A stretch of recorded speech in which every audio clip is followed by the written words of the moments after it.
이제 우리 하나님 말씀은 창세기 15장 7절부터 21절까지 말씀입니다. 오늘도 다 자리에서 일어나셔서 창세기 15장 7절부터 21절까지 한 절씩 교독해서 읽도록 하겠습니다. 7절입니다. 또 그에게 이르시되 나는 이 땅을 내게 주어 소유를 삼게 하려고 너를 갈대아인의 우르에서 이끌어낸 여호와니라. 그가 이르되 주 여호와여 내가 이 땅을 소유로 받을 것을 무엇으로 알리이까? 여호와께서 그에게 이르시되 나를 위하여 3년 된 암소와 3년 된 암염소와 3년 된 숫양과 산 비둘기와 집 비둘기 새끼를 가져올지니라. 아브라함이 그 모든 것을 가져다가 그 중간을 쪼개고 그 쪼갠 것을 마주 대하여 놓고 그 새는 쪼개지 아니하였으며 솔개가 그 사체 위에 내릴 때에는 아브라함이 쫓았더라. 해 질 때에 아브라함에게 깊은 잠이 임하고 큰 흑암과 두려움이 그에게 임하였더니 여호와께서 아브라함에게 이르시되 너는 반드시 알라. 내 자손이 이방에서 객이 되어 그들을 섬기겠고 그들은 400년 동안 내 자손을 괴롭히리니 그들이 섬기는 나라를 내가 징벌할지며 그 후에 내 자손이 큰 재물을 이끌고 나오리라. 너는 장수하다가 평안히 조상에게로 돌아가 장사될 것이요 내 자손은 4대 만에 이 땅으로 돌아오리니 이는 아모리 족속의 죄악이 아직 가득 차지 아니함이니라 하시더니 해가 져서 어두울 때에 연기나는 화로가 보이며 타는 횃불이 쪼갠 고기 사이로 지나더라. 그날에 여호와께서 아브람과 더불어 언약을 세워 이르시되 내가 이 땅을 애굽 강에서부터 그 큰 강 유브라데까지 내 자손에게 주노니 곧 겐 족속과 그니스 족속과 간몬 족속과 헷 족속과 브리스 족속과 르바 족속과 같이 읽습니다. 아모리 족속과 가나안 족속과 기르가스 족속과 여부스 족속의 땅이니라 하셨더라. 아멘. 자리에 앉아 주시기를 바랍니다. 지금 우리나라에 이 인문학 열풍이 불고 있다, 이렇게 말씀을 드려도 과언이 아닐 정도로 신간 서적을 봐도 그렇고 또 많은 그 인문학 인터넷 유튜브 강의를 봐도 그렇고 인문학에 지금 관심들이 굉장히 고조되어 있는 상황을 볼 수가 있습니다. 최근에 제가 이런 현상에 대한 강의를 들었는데요. 서강대 철학과 최진석 교수님의 강의였습니다. 이런 현상에 대해서 굉장히 저에게 메시지가 되는 그 포인트 하나를 제가 얻게 됐는데요. 이 현상이 흥미롭다는 겁니다.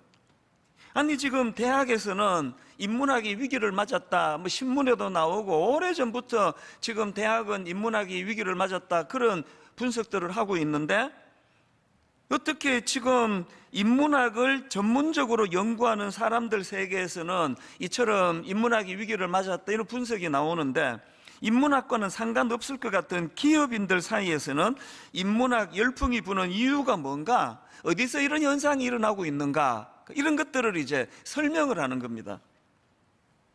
그 질문에 대한 답을 강의에서 하시는데요. 원래 학이라는 것, 인문학 할 때 배울 학, 이 학이라는 거는 정지해 있는 것이라는 겁니다. 세계는 지금 움직이고 있는데 이 학을 학으로만 다루는 사람은 멈춰 있기 때문에 나타나는 현상이다, 이런 설명을 하더라고요.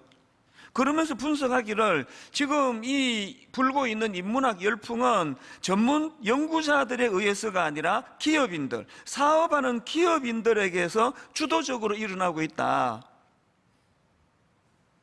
사실 이제 이 기업가들은 굉장히 예민한 촉을 갖고 있는데요. 왜냐하니까 하루에도 몇 번씩 사업이 흥할지 모른다, 망할지 모른다, 이 생과 사의 경계에 있기 때문에 예민한 감각을 갖고 있지 않으면 생존할 수가 없다는 겁니다. 그런데 그런 예민한 감각을 가진 기업가들이 볼 때 인문학에 투자하는 것이 이게 돈이 되는 거다, 이걸 알았기 때문에 인문학에 대한 관심을 지금 많이 갖고 열풍을 일으키고 있다는데 이런 내용을 설명하면서 저도 뜨끔했던 질문 하나를 던집니다. 이런 질문 하더라고요. 왜 기업인들이 대학의 인문학 위기 상황을 외면하고 자기들이 따로 인문학 과정을 만들어서 인문학을 사용하고 있는가? 그 질문에 대하여 또 다른 질문으로 답을 던집니다. 기존의 인문학이 새로운 문명, 새로운 인류를 담아내지 못하고 있는 것 때문은 아닌가? 제가 왜 뜨끔했을까요? 이분이 이제 강단에서 강의하는 교수님이니까 겸손히 이렇게 분석을 했다고 생각하지만요, 강의 요지가 뭡니까? 세상은 지금 활발하게 움직이고 있는데 그저 멈춰서 있는 것과 같은 사변적이고 이론적인 것에만 머무는 인문학으로는 안 된다. 이 말을 인문학 대신에 제 목회라고 집어넣어 보니까 너무 저에게 경고가 되는 겁니다. 아무리 그럴듯한 이론으로 무장이 된 인문학이라 할지라도 그게 삶의 현장에서 그저 이론으로만 끝나는 그런 인문학이라면 지금 생사를 다투는 기업인들 입장에서 별로 의미를 찾지 못한다. 그렇다면 제 설교도 마찬가지 아닙니까? 아무리 그럴듯하게 기승전결 논리가 잘 이루어져도 이것이 그냥 온 세상이 너무너무 변화해 가는데 옛날에 머물러 있던 그런 고정된 생각으로는 안 된다는 거예요. 그래서 제가 며칠 전에 친한 교수님을 만나가지고 그런 얘기를 나누었습니다. 교수님 역할이 너무 힘드시다는 거예요. 계속 매년 이제 더군다나 이제 공대 쪽은요, 이게 발전이 기술 발전이 어마어마하게 일어나기 때문에 매년 공부해야 된대요. 그래서 제가 농담으로 이런 이야기 했습니다. 그런 점에서는 목사가 좋습니다. 절대로 성경 안 바뀌고 한 번만 공부해 놓으면은 죽을 때까지 이거를 써먹을 수 있어요. 그랬더니 다 웃었는데, 물론 농담이지만요, 그건 농담이에요. 그게 제 진심이라면 저는 목사 자격이 없습니다. 성경은 바뀌지 않지만 오늘 이 성경을 대하는 성도님들은 너무나 급변하는 그런 세상을 살아가기 때문에 그 교수님 이상으로 시대의 변화와 흐름을 가지고 어떻게 해서든 하나님 말씀이 오늘 이 시대를 살아가는 성도님들에게 실제적인 힘이 되도록 할 것인가, 이 고민이 늘 이제 설교자에게 있기 때문이에요. 그래서 저는 젊은 신학생들에게 항상 이야기합니다. 두 가지 균형을 신학대학을 3학년 때 반드시 이루어내야 된다. 첫째, 체계적인 신학 공부를 이루어야 된다. 교리 공부해야 된다. 진짜 게을리하면 안 된다. 그래서 우리 교회 교육전사님들한테 방학 때 교회일 어지간하면 안 시키기를 원해요. 공부해야 되거든. 방학 때 보충해야 되거든요. 신학 공부 제대로 안 하면 우리 기독교가 이게 뼈도 없는 오징어 같은 종교면 되겠느냐. 철저한 하나님에 대한 정확한 학문이 우리가 머릿속에 습득이 돼야 제대로 목회한다. 이걸 제가 강조하고요. 그런가 하면 또 하나 강조하는 게 뭐냐, 그렇게 신학을 잘 배우는 것 이상으로 더 중요한 게 뭐냐, 이론으로 끝나지 않도록 신학생 시절에 하나님을 많이 경험해야 된다. 지식으로만 아는 그런 하나님이 아니라 실제 삶 속에서 역사하시는 하나님, 오늘 나의 고민을, 오늘 내가 갖고 있는 이 두려움을, 오늘 내가 가지고 있는 이 고민을 여기 계시고 거기 계시며 말씀하시는 하나님, 응답하시는 하나님, 그 하나님을 경험해야 된다. 옛날 어른들은 은혜를 누리기 위해 가지고 밤새도록 이 소나무 하나 뽑힐 때까지 내가 기도한다, 그런 각오로 하나님 앞에 매달리던 때가 있었지 않습니까? 이게 신학생들에게만 해당될까요? 오늘 여러분 어떠십니까? 모태신앙? 오래 교회를 다니고 교회의 중직자 여러분들이 여러분의 삶 속에서 이 인문학 열풍을 주도하는 것은 학자들이 아니라 기업가들이다. 이 생과 사를 가늠하는 그 기업가들이 삶의 현장에서 이 인문학을 배워야 되겠다고 그렇게 말해서 대학교에서는 지금 인문학이 지금 죽어가고 있다, 그런 쪽으로는 상관없이 살기 위해서 하는 인문학 공부를 하고 있다. 아까 그 강의가 왜 제게 도전이 됐겠냐고요. 그저 교회 왔다 갔다 하고 코로나19라서 지금 교회 못 오고 이런 걸 뛰어넘는, 오늘도 살아계신 하나님을, 인격적인 하나님을 내가 만나야 살아요. 그 하나님과 교제해야 내가 산다는 겁니다. 우리가 추구해야 되는 것은 학문으로서 하나님, 성경에 있는 그 어떤 지식적인 하나님을 뛰어넘는, 오늘도 살아계신 하나님, 이 위기 속에서 생명력으로 다가오시는 그 하나님을 우리는 절박한 마음으로 만나야 된다는 겁니다. 그래서 여러분 오늘 이 시대야말로 고린도전서 1장 18절 십자가의 도가 멸망하는 자들에게는 미련한 것이요 구원을 받는 우리에게는 하나님의 능력이라. 이 하나님의 능력을 경험하지 않고는 절대로 우리가 기독교인 행세하며 살 수 없는 시대 아닙니까? 제가 몇 주 전에 소개해드렸던 그 막국수집 사장님 이야기나 그 다음에 소개해드렸던 덕양중학교 교장 선생님 이야기나 다 같은 이야기예요. 이 두 분의 공통점은 절박함이에요. 절박함.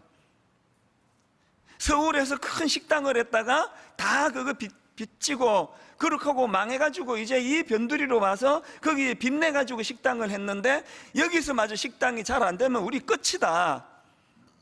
막 그 절박함. 덕양중학교 교장 선생님도 마찬가지 아닙니까? 이제 이게 뭐 자꾸 이사가고 그래가지고 이게 지금 폐교가 될지 모르는 그 위기감 속에서 늘 하던 대로 해갖고는 안 된다. 이 절박함이 그것들을 회복시키는 열매가 된 거 아닙니까? 제가 이런 상상을 해봤습니다. 만약에요, 그 막국수집 사장님 여자분이거든요. 막국수집 사장님하고 덕양중학교 교장 선생님하고 자리를 바꿨다면 어땠을까? 막국수집 사장님이 덕양중학교 교장으로 부임하시고 덕양중학교 교장 선생님이 막국수집 사장님이 됐다 어땠을까? 글쎄요, 바꿔도 성공할 것 같은데요. 왜? 원리는 같으니까요. 오늘 여러분 삶에 대하여, 그리고 여러분이 믿는 그 하나님에 대하여, 또 여러분이 갖고 있는 그 신앙에 대하여 여러분 이런 절박함이 있습니까? 이 하나님에 대하여 한번 매달려 알아야 될 거 아닙니까? 이게 우리 영혼이 달려있는 문제인데요. 지금 살펴보고 있는 창세기 15장도 마찬가지입니다. 지난주에 살펴보지 않았습니까? 15장 1절에서 하나님께서 아브라함아 두려워하지 마라. 나는 너의 방패요 너의 지극히 큰 상급이니라 그랬더니 이게 듣기 따라서 엄청 무엄한 소리를 하네요. 엄청 믿음 없는 소리를 하잖아요. 2절 아브라함이 이르되 주 여호와여 무엇을 내게 주시려 하나이까? 나는 자식이 없사오니. 이게 듣기 따라서 굉장히 이게 하나님 입장에서 버릇없는 그런 얘기 아닙니까? 아니 뭐 그냥 뭐 내가 많이 물려받으면 뭔 소용입니까? 뭐 약속하신 자식도 안 주시는데. 근데 여러분, 하나님이 왜 이런 버릇없어 보이는 아브라함의 그 말을 왜 수용했을까요? 하나님은 아시거든요. 이게요, 아브라함이 지금 책상에 앉아가지고 성경 공부하면서 하나님께 그냥 비아냥거리는 얘기가 아니고요, 이 창세기 15장 2절 무엇을 내게 주시려 하나이까? 나는 자식이 없사오니. 이건요, 하나님을 향한 아브라함의 절규예요. 절규. 아니 내가 하나님 약속 하나 믿고 내가 지금 갈대아 우르를 떠나왔는데, 하란을 떠나왔는데 약속은 드디어 이루어지고 이게 안 되면 어떻게 되는 거냐고. 제가 신학교 갔을 때 가졌던 절박함이 그거였습니다. 만약에 하나님이 약속을 안 지키는 분이시라거나, 만약에 하나님이 안 계신다 한다면, 하나님이 니체가 말한 것처럼 죽은 신이라면, 그럼 우리 집은 어떻게 되는 겁니까? 우리 아버지 인생은 뭐냐고요? 우리 어머니는 또 뭐예요, 그게? 저까지 이제 목사 되겠다고 신학교를 갔으니까 얼마나 내 마음에 하나님을 간절히 절박하게 하나님을 사모했겠냐고요. 이 절박한 사모함 속에서 살아계신 하나님이 오늘도 일하고 계신다는 거, 그리고 저는 분당 우리 교회에 와서 너무너무 힘든, 왜 나한테만 이런 사명이 주어지느냐고 괴로워하는 시간을 보냈지만, 여러 번 말씀드렸듯이 일만순도 바송운동 가평 우리마을 드림센터 사회화는 이 끔찍한 무거운 사명을 짊어지고 있었기 때문에, 그래서 두려움도 많은 게 사실인데, 이게 오늘 살아계신 하나님을 만나게 하는 너무나 아름다운 도구가 되어서 시간이 지나면 지날수록 저는요, 아 이게 하나님 나한테 주신 축복이구나. 이게 여러분, 두려움이 없는 분 아무도 없으실 거고요, 마음에 두려움이 많이 밀려오시면은요, 지금이야말로, 그래서 오늘 설교 제목을 제가 절박함이 두려움을 이기는 힘이다. 이게 이제 뭐 설교 제목이 더 길어지면은 이게 쓸 수가 없어서 이렇게 축약한 거지만요, 여러분 절박함 자체가 두려움을 이기는 힘이 아니고요, 이 절박함을 가지고 하나님께 나아갈 때, 나의 절박함이 하나님께 부르짖는 도구가 될 때, 이 절박함은 두려움을 이기는 힘이 되는 줄로 믿으시기를 바랍니다. 그래서 저는 오늘 이 현실의 두려움을 이기기 위한 두 가지를 기도 제목으로 좀 제시하고 싶은데요, 우리가 추구해야 되는 게 뭐냐? 여러분 두려우세요? 첫째, 절박한 심정으로 하나님과 소통하셔야 됩니다. 절박한 심정으로. 제가 지난 8월 말에 이제 2학기가 시작되는 준비를 하면서 전 교역자들에게 이제 일일 교역자 수련회를 가지면서 제가 이 프로를 한번 꼭 좀 봤으면 좋겠다. 골목식당이라는 프로에 그게 며칠째인지는 제 기억을 못합니다. 여름에 나온 골목식당의 프로를 모든 교역자가 다 보고 영적으로 이걸 한번 돌아봤으면 좋겠다. 그렇게 제가 권면을 했습니다. 숙제를 내준 적이 있습니다. 그 프로의 이 골목식당에 보니까요, 닭갈비집 식당이에요. 그래서 엄마하고 이제 아들하고 이제 같이 이걸 하는데, 주로 이제 그 아들이 뭐 운영을 하기로 해놓고는 제가 보니까 아직 어려요. 나이도 어리고 좀 철이 없고, 그래서 이게 그냥 식당을 하는데 일은 엄마만 다 하고요.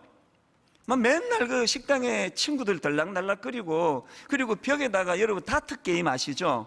이렇게 둥그런 거 벽에다가 달아놓고는요, 계속 이제 그 화살로 그 점수판에다가 던지는데, 보니까 이건 완전 선수예요. 막 얼마나 잘 던지는지. 하루 종일 연습하는 거예요, 그냥. 그래서 이제 백종원 씨한테 엄청나게 혼납니다. 이게 뭐냐고, 청소도 안 해가지고요, 지저분하고 으악 소리를 지를 만큼 그렇게 어지럽혀 놓고, 그래서 이제 엄청나게 얼마나 심하게 야단을 치는지 그 엄마도 우시고, 아들 보니까 얼마나 짠하겠습니까? 본인도 울고. 그래서 이제 이 백 대표가 백종원 씨가, 이분은 음식 요리 만들 이쁘다, 하여튼 기초가 중요하다 그러잖아요. 청결, 이게 다 치우고 청소하라고 숙제를 내주고 갔는데요, 안 해요. 또 친구들 오니까 나가고 그러더니요, 이제 청소를 시작하는데, 이제 방송국에서 이제 이렇게 CCTV를 달아놓지 않습니까?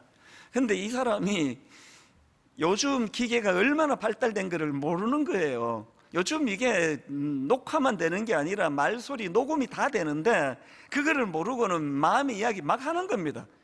이런 얘기를 해요. 이 주변 사람한테 이제 청소하면서, 지금 카메라가 돌아가고 있어서 카메라 앞에 있는 것만 닦고 있어요. 그런 이야기를 하고요.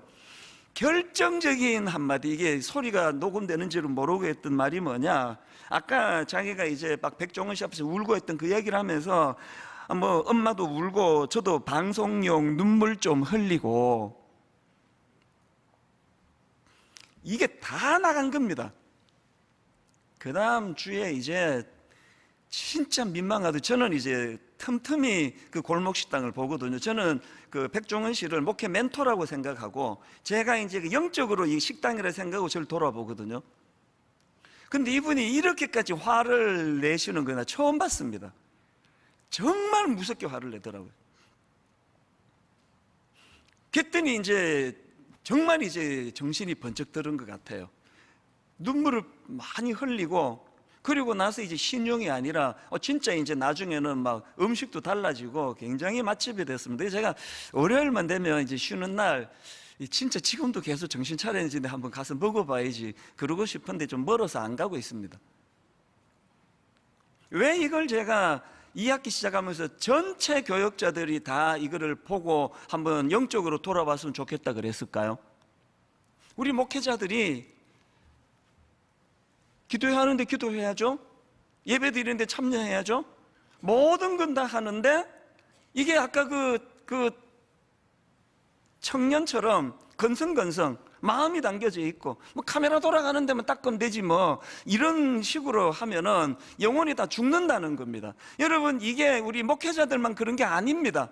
오늘 여러분 오래 예수 믿었다 하지만 중직자다 하지만 마음에 그런 긴장감이 사라져버린 분, 마음에 절실함이 없는 분, 무슨 조언을 하든지 그 면전에서 그냥 끄떡끄떡하고 잘 듣는 척하고 어떤 변화도 없는 분, 이게 진짜 위기라는 걸 아셔야 돼요.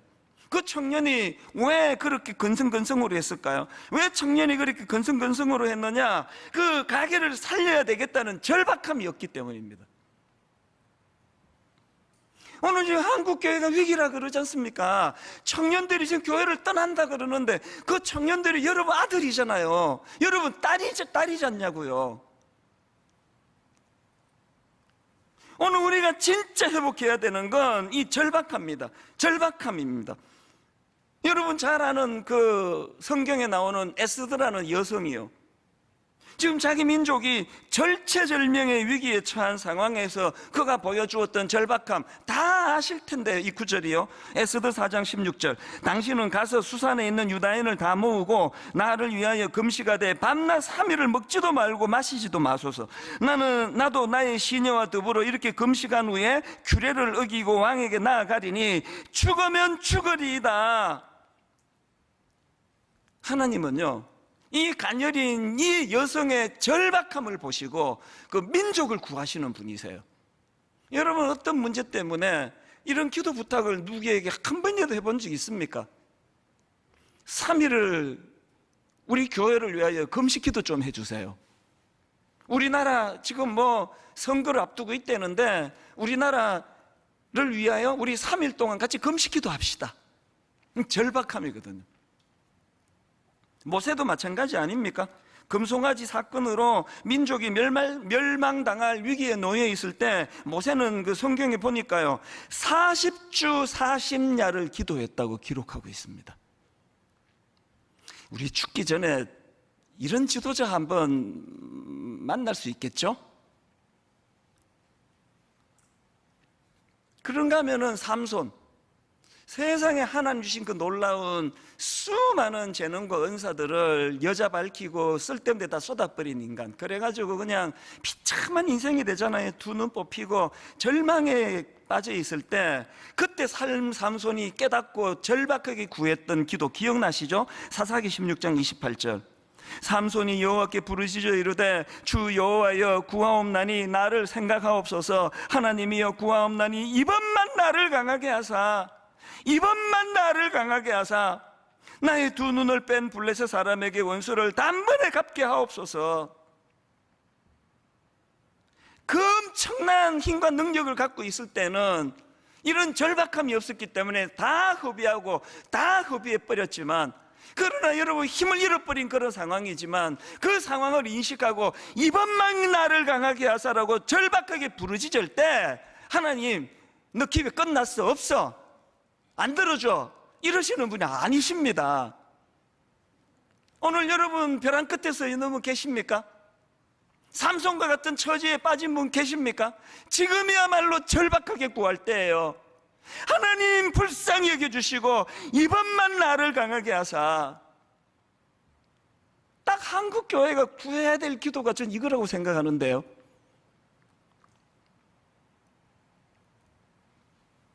마음에 두려움이 밀려올 때 절박한 마음을 가지고 그것을 가지고 주님 앞으로 나아가는 그런 교회, 그런 성도님들 되시기를 바랍니다. 두 번째로요, 현실의 두려움을 이기기 위해서는 하나님께서 주시는 대안이 있거든요. 하나님 주시는 대안을 그냥 수용하지 말고요, 감사함으로 수용하라는 겁니다. 하나님 주시는 대안을 감사함으로 수용하라. 이게 지금 뭔 말인지 설명을 드릴게요. 아까 살펴본 8절에서 참 아브라함이 마음에 두려움을 가지고 질문을 던지지 않았습니까? 8절, 그가 이르되 주 여호와여 내가 이 땅을 소유로 받을 것을 무엇으로 알리까? 그랬더니 하나님께서 대안을 주시는데요, 9절입니다. 여호와께서 그에게 이르시되 나를 위하여 3년 된 암소와 3년 된 암염소와 3년 된 숫양과 산 비둘기와 집 비둘기 새끼를 가져올지니라. 이게 지금 무슨 명령인가 하면은요, 하나님께서 아브라함이 너무 불안해하니까, 응답이 더디되는 거에 대해 불안하니까 하나님이 네가 이렇게 불안하면 우리 계약을 맺자, 계약을. 그러면서 지금 계약을 맺는데 필요한 준비물들이에요. 아브라함이 이제 이것에 순종해가지고 그 준비물을 준비하는데 10절을 보십시오. 아브라함이 그 모든 것을 가져다가 그 중간을 쪼개고, 이게 중요합니다. 아브라함이 그 모든 것을 가져다가 그 중간을 쪼개고 그 쪼갠 것을 마주대하여 놓고 그 새는 쪼개지 아니하였으며, 이게 지금 아브라함이 그 짐승들을 쪼개는 게 뭘 의미하는가 하면은요, 자료를 보니까 고대 근동 아시아에서 중요한 계약을 맺을 때 짐승을 잡아서 그 반을 쪼갠다는 거예요. 그리고는 그 계약 당사자들이 그 쪼갠 고기 사이를, 짐승 사이를 지나가는 의식을 한다는 거예요. 이게 무슨 의식이냐? 내가 만약에 약속을 안 지키면 이 쪼개진 짐승들처럼 돼도 좋습니다. 그러니까 이런 의미에서 거기를 통과한대요. 이 옛날 사람들이니까 이 순진한 이런 의식을 했던 것 같아요. 그런데 제가 이 내용과 관련해서 그 총신대 김정우 교수님의 논문을 보니까요, 그 당시 계약 체결 방식이 두 가지 형식이었다는 겁니다.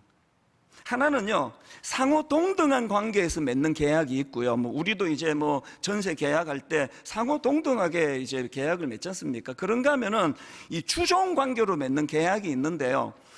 이 차이가 뭐냐? 동등한 관계에서 맺는 계약은 계약 당사자 둘 다 그 행위를 한다는 거예요. 그 쪼갠 짐승 사이를 둘 다 지나간대. 우리 전세 계약할 때 똑같이 도장 찍고 둘이 나누는 거랑 같은 거죠.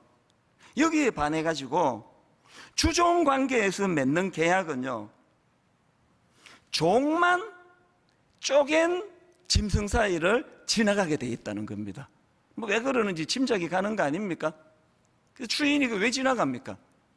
종을 그 길을 지나가게 함으로 말미암아 내가 이 주인과 맺은 약속을 지키지 않을 때는 저 쪼갠 고기처럼 생명을 잃게 될 것이라는 그런 맹세를 시키기 위해서 그런 계약을 맺는다는 거예요. 제가 이 사실을 알고 창세기 15장을 읽는데요, 전에 없었던 눈물이 여기에 있더라고요. 전에 없었던 감동이 있더라고요. 왜 그런지 설명해 드릴게요. 17절 한번 보십시오. 해가 져서 어두울 때에 연기 나는 화로가 보이며 타는 횃불이 쪼갠 고기 사이로 지나더라. 여기 나오는 타는 횃불은 하나님 임재를 상징하는, 지금 누가 지나가고 있습니까? 하나님이 지나가고 계세요.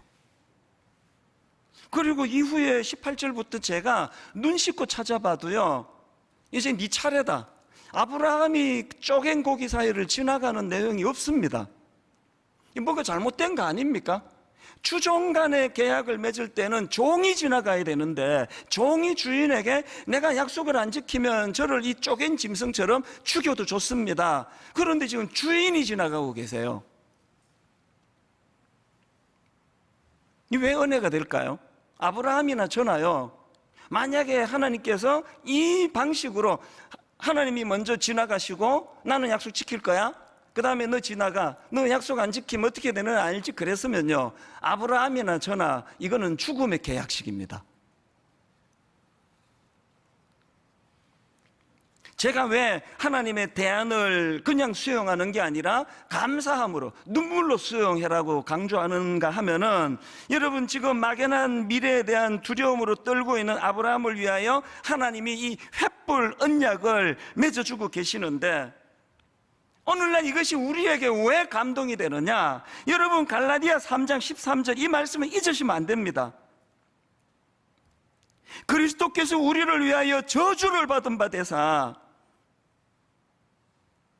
그리스도께서 우리를 위하여 저주를 받은 바 되사 율법의 저주에서 우리를 속량하셨으니 기록된 바 나무에 달린 자마다 어떻게 해요? 저주 아래에 있는 자라 하였습니다. 여러분 오늘 본문의 말씀하고 이 십자가가 연결된다는 것이 충격 아니십니까?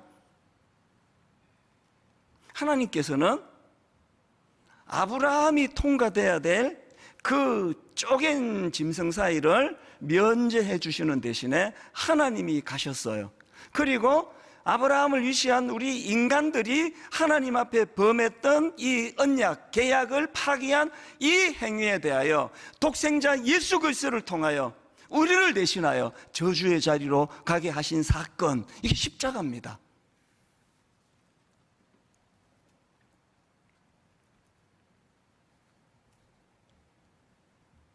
앞에서 지금 설교한다고 뭐라고 떠들어대고 있는 이찬수 목사, 목회한다고 19년째 이 귀한 교회에서 성도님들을 섬길 수 있는 명분을 갖게 되는 그 모든 출발점이 여기서부터 시작이 되는 거예요.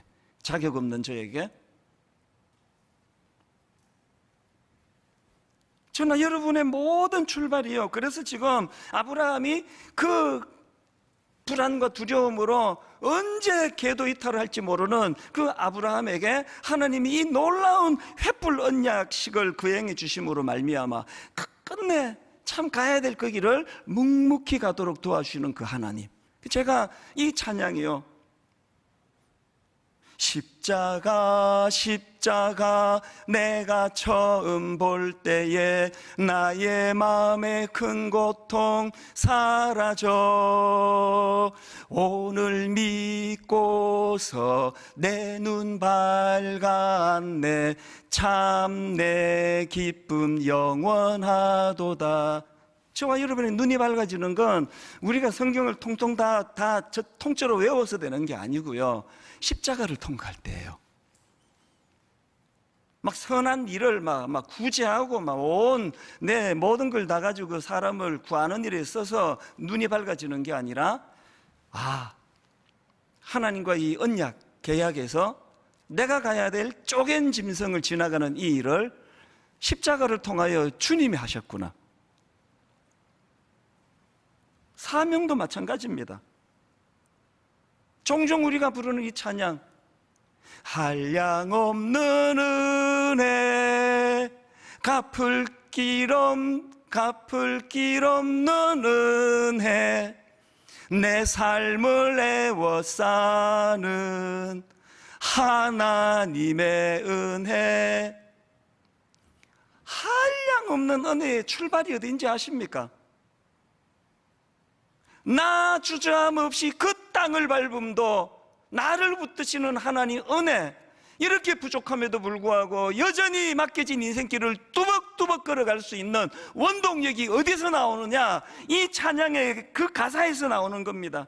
나의 달려갈 길 다 가도록, 나의 마지막 호흡 다 하도록 나로 그 십자가 품게 하시니.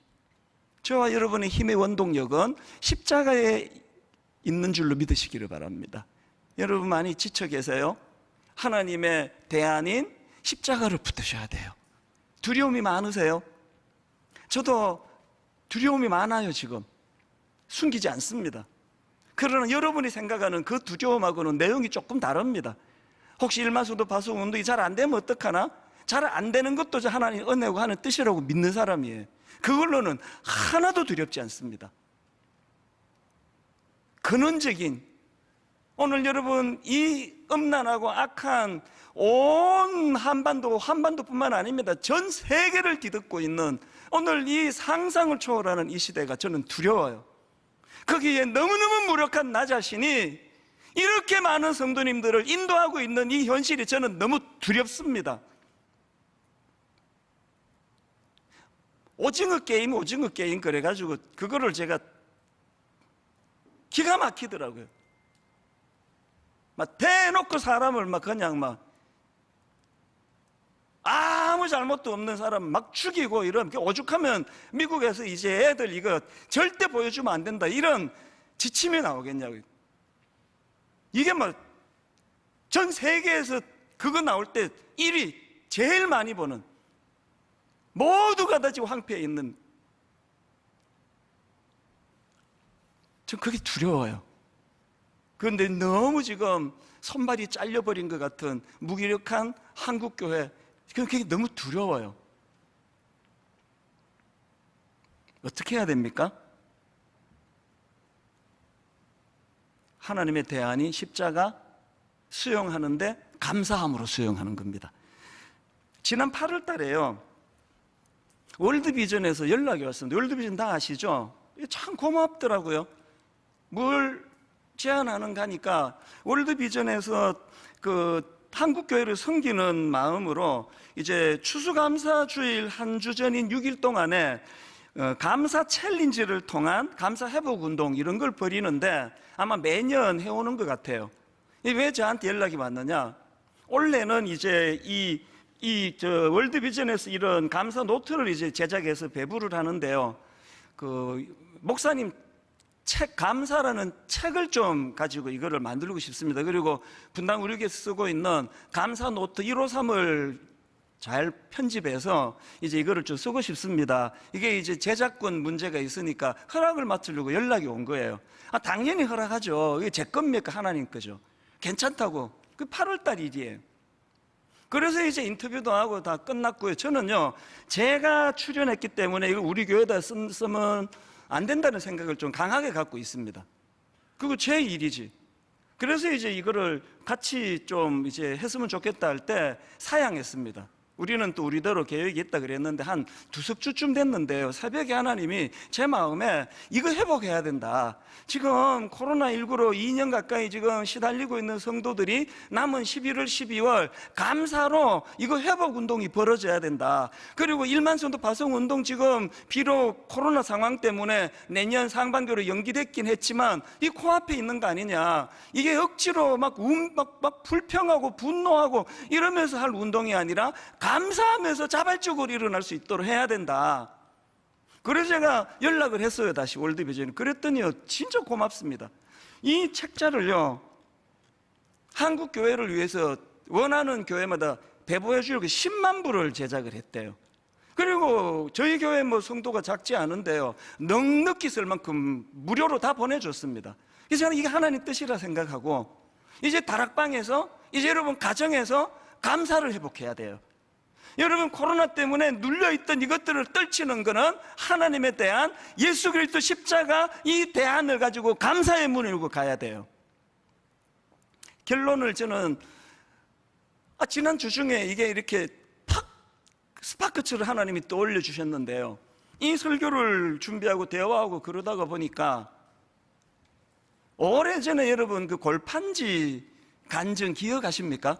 예수 믿기 이전, 예수 믿기 이후. 그래서 골판지를 나는 예수 믿기 전에 이랬고 뒤집어서 예수 믿고 나서 이렇게 됐습니다. 이걸 제가 퍼뜩 또 올려준 겁니다.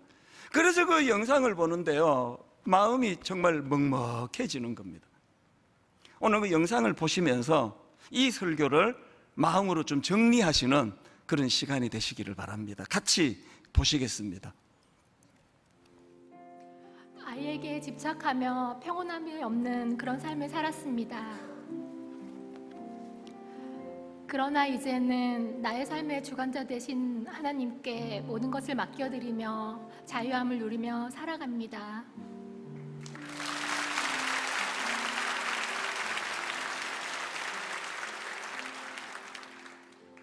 부모님께 대들며 방문을 꽝 세게 닫았던 나였습니다. 그러나 이제는 방문을 살살 닫고 있습니다. 엄마, 사랑해요.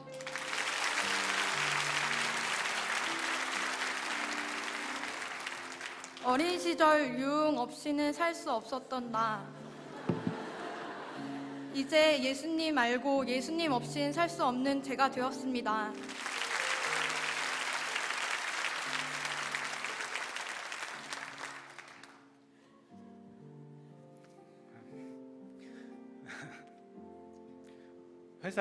회사 부도와 비보증으로 인해 신용불량자가 되었습니다.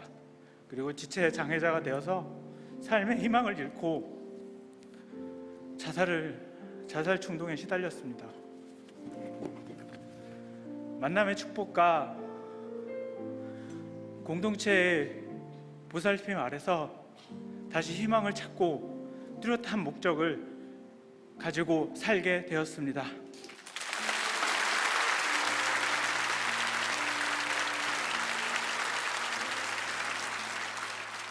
전에는 루저, 외톨이, 센 척하는 겁쟁이였습니다.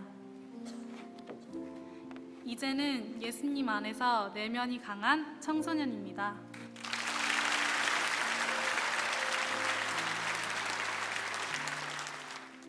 술과 유흥으로 공허함을 달래던 나, 예배의 기쁨과 감격으로 만족을 얻게 되었습니다.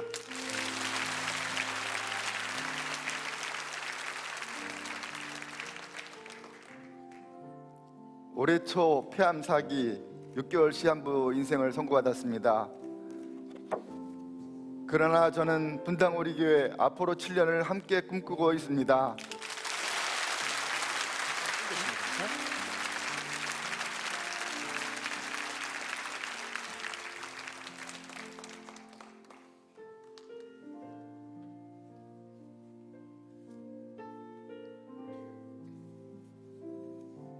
제 나이 90세 이 우여곡절 끝에 분당 교회는 너의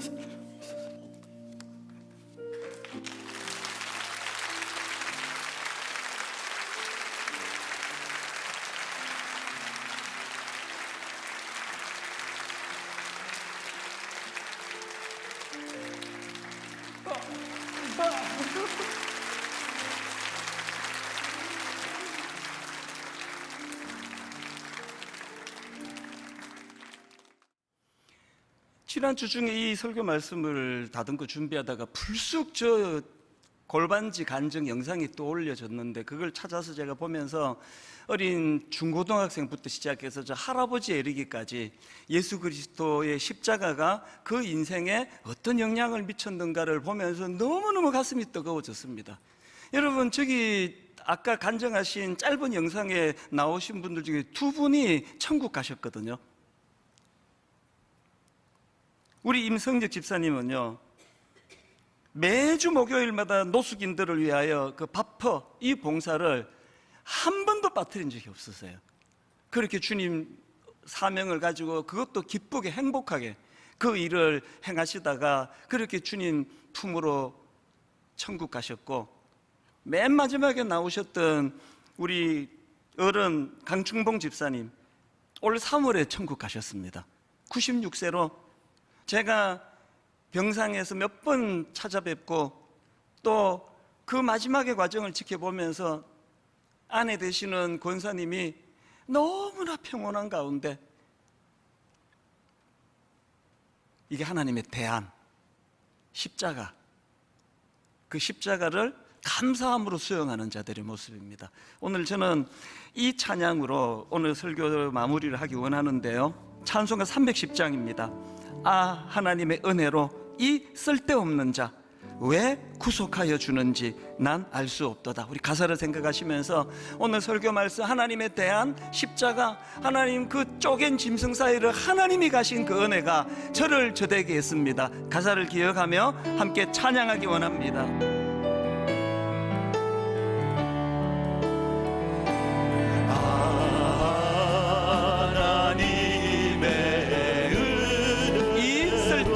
자,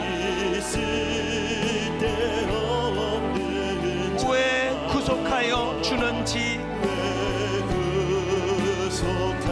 난 알 수 없도다.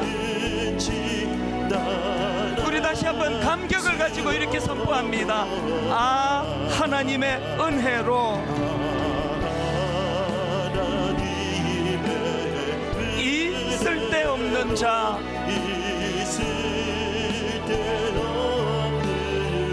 왜 구속하여 주는지 난 알 수 없도다.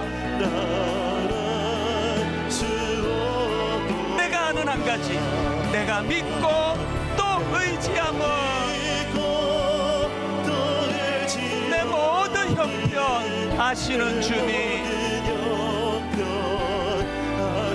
늘 보호해 주실 것을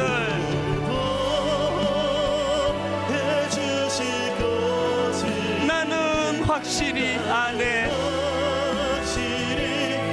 왜 내게 굳센 믿음과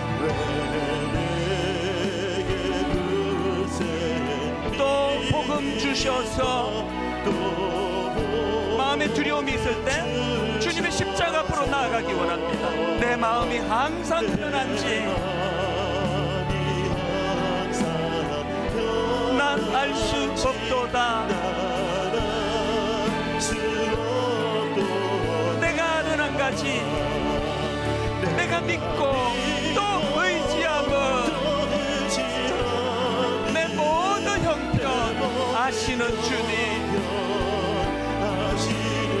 늘 보호해 주실 것을 나는 확실히 아네. 주께서 주신 모든 은혜,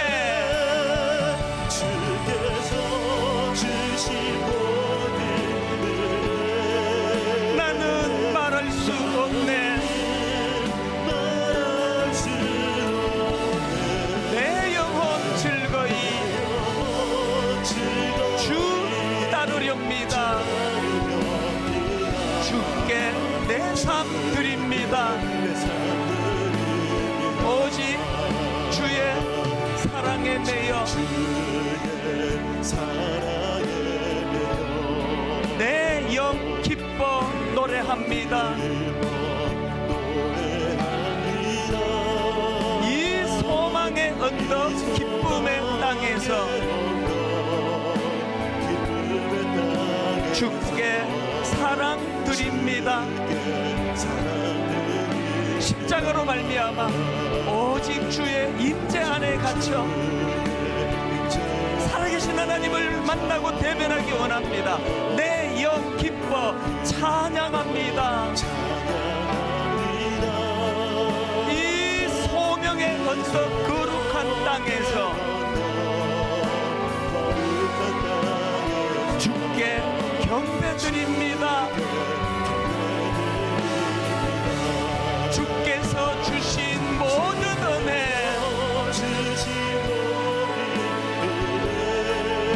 나는 말할 수 없네. 내 영혼 즐거이 주 따르렵니다. 주께 내 삶 드립니다. 우리 마지막으로 다 자리에서 일어나셔서 마음을 다하여 선포합니다. 주께서 주신 모든 은혜, 그 한량없는 은혜로 인하여 나는 말할 수 없네. 내 영혼 즐거이 주 따르렵니다. 주께 내 삶 드립니다. 주신 말씀 가지고 하나님 붙들고 기도하기 원합니다. 아버지, 두렵습니다. 불안합니다. 현실의 파도가 엄습합니다. 아버지, 이 두려움이 하나님 만나는 재료가 되고 도구가 되게 하여 주시옵소서. 하나님에 대한 십자가, 아버지, 감사함으로 감격함으로 받아 내 인생의 변화를 허락하여 주시옵소서. 한 목소리로 같이 기도하시겠습니다. 살아계신 하나님 아버지, 하나님의 은혜를 감사함으로 감격함으로 아버지 올려드리기를 원합니다. 하나님 아버지, 우리 인간이 가진 이 두려움을 하나님 앞으로 가져가기를 원합니다. 하나님, 우리가 가지고 있는 이 두려움을 주님의 십자가 앞으로 가져가는 도구가 되게 하여 주시옵소서. 하나님, 주종 관계로 맺어지는 그 계약 관계, 십자가 종이 그 쪼개진 지상 사이를 지나가며 내가 약속을 하기 위해 인생을 주시는 되기를 원합니다. 그렇게 맹세하게 하는 그런데 주님, 우리 주님께서 우리를 지나가시고 항상을 초월하는 아름다운 은혜로 기도해 주시옵소서. 하나님, 그 십자가, 이 십자가에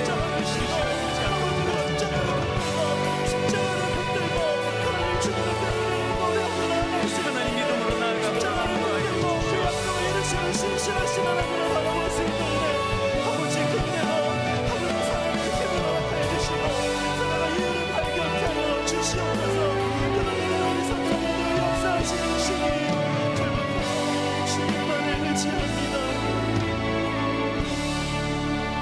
그리스도께서 우리를 위하여 저주를 받은 바 되사, 그리스도께서 우리를 위하여 저주를 받은 바 되사 율법의 저주에서 우리를 속량하셨으니 기록된 바 나무에 달린 자마다 저주 아래 있는 자라 하였습니다.